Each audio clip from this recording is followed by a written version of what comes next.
Hi everyone, welcome to KREM 2 News at noon. I'm Tim Pham in for Laura Papetti. We have a lot of headlines to get to this afternoon, but first, here's the critical information you need to know about right now about the fire burning southwest of Spokane. It's called the West Hallett Fire. It's burning between Cheney and Spokane. Here's the very latest. Right now, level 3 leave now evacuations are in place for everyone living south of 47th Avenue between Dorset and Cheney Spokane Road and north to Marshall Road. West 5th Avenue also under a level 3 evacuation order. Again, we can't reiterate it enough. Level 3 means go now.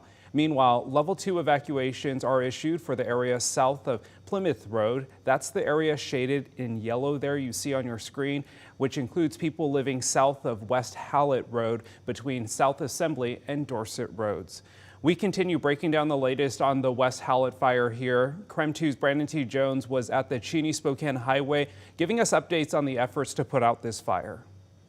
Well, yeah, we really got a chance to watch things unfold throughout the entire morning, standing here and actually even getting a chance to go across the fire line once things got a little bit safer. You could see smoke just continuing to rise up into the air.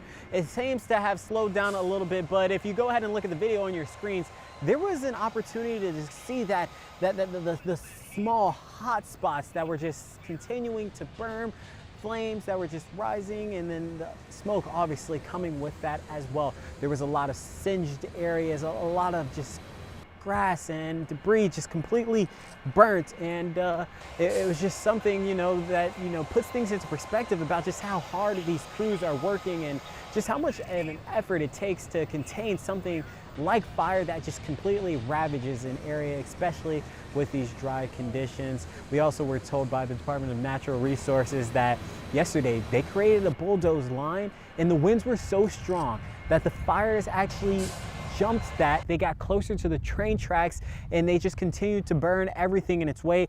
They also told us it was really challenging yesterday for the air crews because the air crews like to attack the fire and have their dumps all the head of the fire. They like to attack the head of the fire, but it was really difficult yesterday because of those strong winds. So today those conditions are a little bit better. We haven't seen any type of air crews, but the ground crews are still out here. They're doing some mopping up and they may just be out here for a couple more days to make sure things don't get out of control.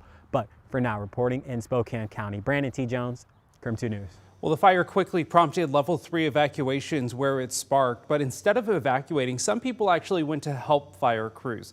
Our Nicole Hernandez met with a neighbor who jumped onto the fire lines. As soon as the fire sparked yesterday afternoon, it immediately was threatening 20+ homes. As soon as neighbors noticed that plume of smoke, they grabbed their water trucks and other equipment to help fight that fire from their neighbor's property.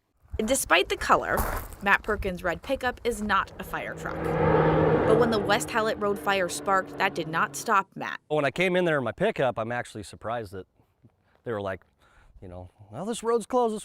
I'm like, I gotta get back there. By there, he means straight into the level 3 evacuation zone. So I was off Cheney Spokane Road, and I know people in that direction, so went up that way. He ended up on his friend's property. And then I get a phone call from one of my guys. He's like, I'm in a loader.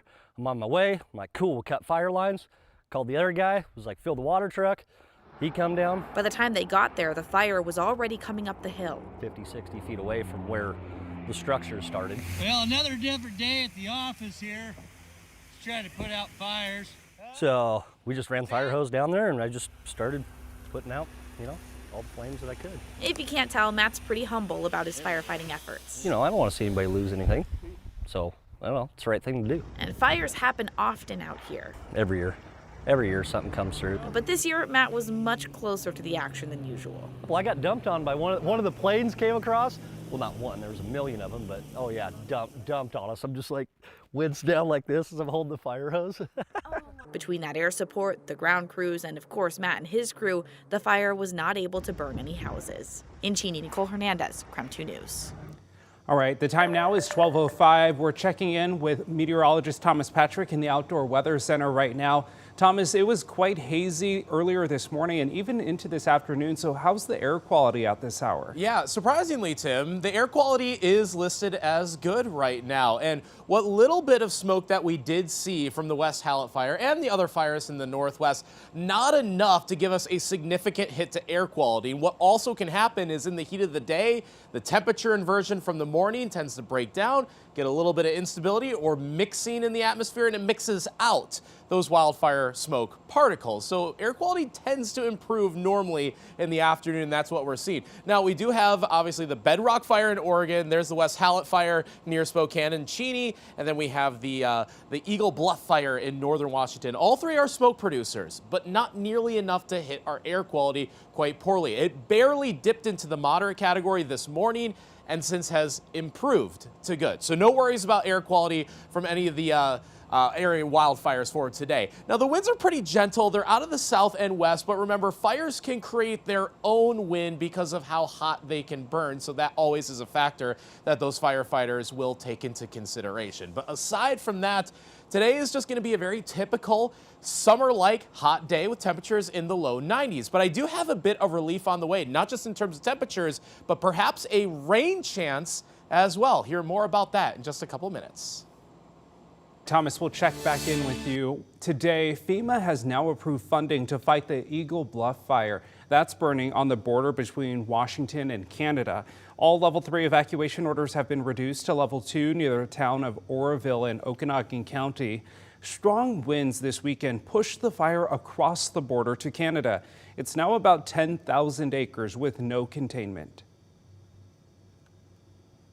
It's sad to see what it's done to the surrounding area, the wildlife.